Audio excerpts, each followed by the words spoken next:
If you make your way up Mount Carmel in northern Israel, you may find yourself at the Yemin Orde Youth Village, a school and safe haven for over 400 at-risk youth from around the world. Well, joining us to tell us about this special place is George Blank, the chairman of the Board of Friends of Yemin Orde.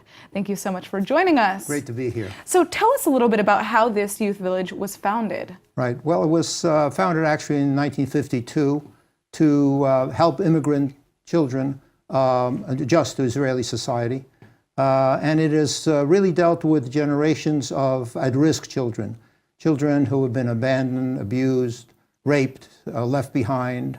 Some who came to Israel from wherever they came from, and I'll tell you that. Yeah, well, where are many of these kids coming from? Well, it varies. It's a question of where the bad spots are for Jewish people. Today, there are a lot of kids coming from France, Ukraine, Soviet Union, Brazil, some Israeli-born kids, and a few other places around the world. But the common denominator is that they've lost hope. All they're doing is surviving. Now, are these kids here with their family, or are they alone? Many of them are with family. Some are alone. Some come from distances alone. Many of them broken homes or dysfunctional homes, and they are in big trouble. And so we take them and using a methodology called the Village Way, which was developed about 40 years ago and refined. They are dealt with great kindness, love, therapy, art, sports, wow, farming. So there are many activities for these kids to take. Are they living in the youth village? Yes, they are. We have about 430 this year in the youth.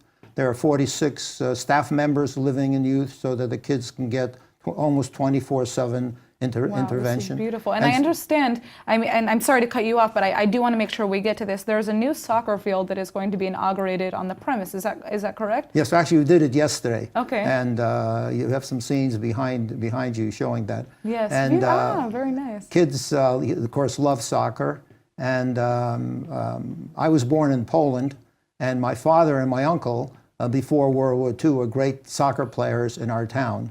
And so they were both murdered in the Holocaust, so along with my whole family. So my wife and I were thrilled to invest and yesterday dedicate this beautiful high-tech field to the children of Yemin Orde in the memory of my father and my uncle. Beautiful. Well, this, I mean, you can already see that they're already using it, right? They're already putting it to use and enjoying it. I tell you, after the festivities, we left. It was about 8:30 in the evening, and as we drove by, they were playing. Beautiful. Yeah, they were playing. Well, we would love to hear more about this youth village. Thank you so much for joining us, George. Unfortunately, we've run out of time, but I can promise our viewers there will be another story on this very unique place. Thank you so much. Pleasure to be here.